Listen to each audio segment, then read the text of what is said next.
Konnichiwa, ohai gozaimasu. Hello, my name is Josh Santos, and I'm the co-founder and CEO of Noya. I'm an MIT chemical engineer, and I have the pleasure of working with this incredible team of people here that you see behind me. We're based in Oakland, California, and we're working on what I believe to be the world's biggest problem, which is climate change. I think it's the biggest problem because it puts places like this at risk.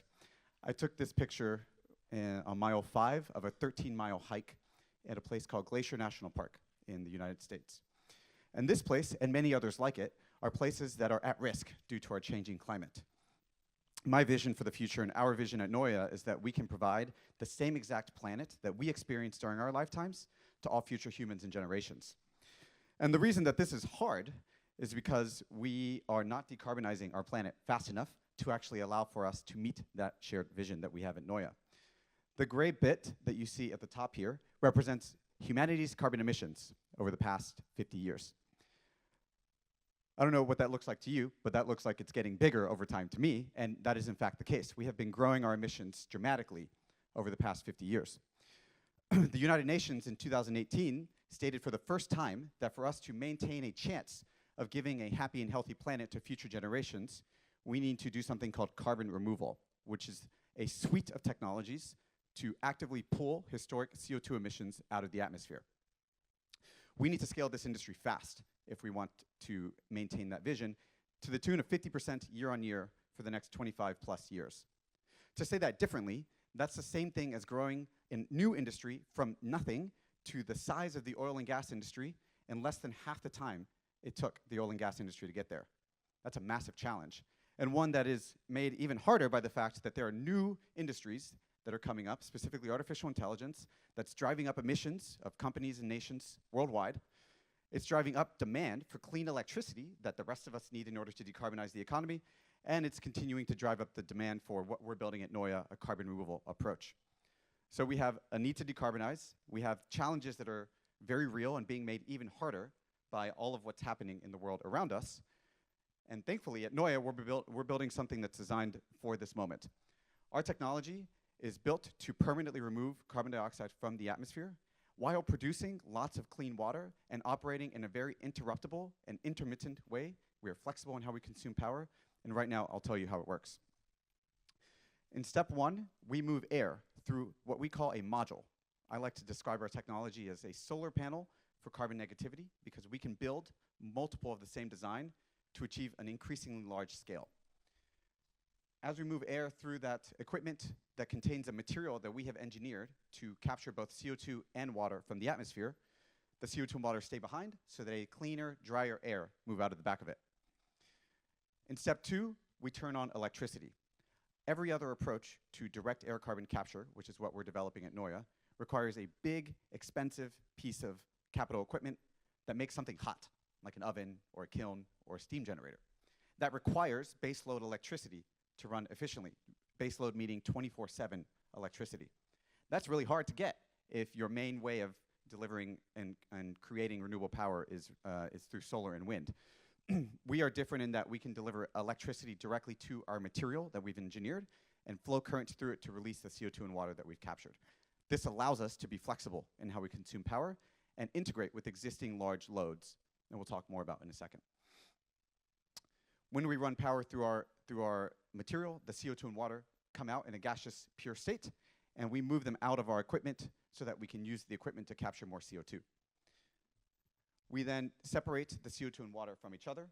The water we have no need for, and so we sell it to folks that have a big need for it, like data center companies, industrials, and agriculture, some of our earliest clients. And the CO2, we are currently planning to inject that underground so it no longer warms the planet in the atmosphere, but we can also put that CO2 to work in CCU applications where you're taking CO2 and turning it into new types of products. This unlocks 2 benefits that are very unique in direct air capture that we are the only company to be able to actually harness due to the technology that we're building. The first is that we can turn our equipment on and off like a light switch, the lights you see above us here.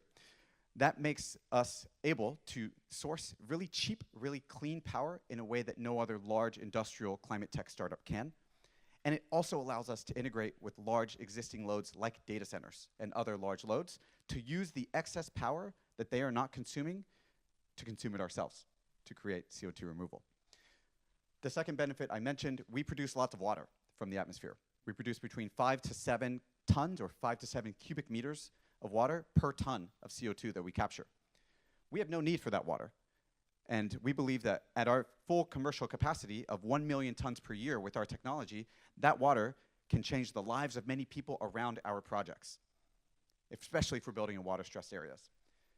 Additionally, we can sell that water to generate additional revenue to subsidize the cost of our carbon removal technology. We've got an incredible team of folks. My background, as I mentioned, is in chemical engineering at MIT. I also worked at Tesla, scaling up the Model 3 program. I joined the week after the Model 3 launched and spent a lot of time in manufacturing lines, which is exactly the expertise we're using at Noya, in addition to the expertise that our head of equipment engineering, JC, has to help us ensure that our modules are being designed for manufacturing from day one. John Greenfield is on our team. He scaled up industrial products. He's right here in Tokyo with us. Come say hi to us later on today. Sylvia actually worked at a Japanese corporation, Kyocera. I'm sure many of you know that company. She developed solar panel materials and actually held the world record for solar panel material performance for 4 years when she was at Kyocera. So we have an incredible team of folks who have scaled industrial products before and are ready to do it again. We're currently working on building our first demonstration facility of our technology in the San Francisco Bay Area. That's where we're based, and that's where we're building this piece of equipment. This is going to be operational. The installation will be completed at the end of Q1, and it will be operational in April. We're also developing our first commercial facility across 3 different locations in the US, California, Louisiana, and Texas. That facility will start at a capacity of 1,000 tons per year and scale over time to our full commercial facility capacity of 1 million tons per year. This facility will start delivering its first credits in Q1 of 2027, in addition to delivering its first water to local water consumers. We've got some incredible partners as carbon removal credit customers that we've been able to sign. The largest customer that we have so far is Shopify. We have others that are not on the screen, and we have some water customers that we are also signing right now as we speak to ensure that we can offer the full suite of benefits that our carbon removal technology carries with it. Here in Japan, we've learned a lot over the past week. We've had lots of meetings with Japanese corporations, and what we've learned is that not only are lots of Japanese companies interested in DAC, but they're interested because of the potential it has to support the GX ETS commitments that a lot of companies are required to comply with. Direct air capture is a way for Japanese corporations to comply with those regulations, and so we are here to talk about how we might support you in meeting those requirements. Additionally, if you have a big need for lots of water and you want that water clean and pure, we'd love to talk to you about it.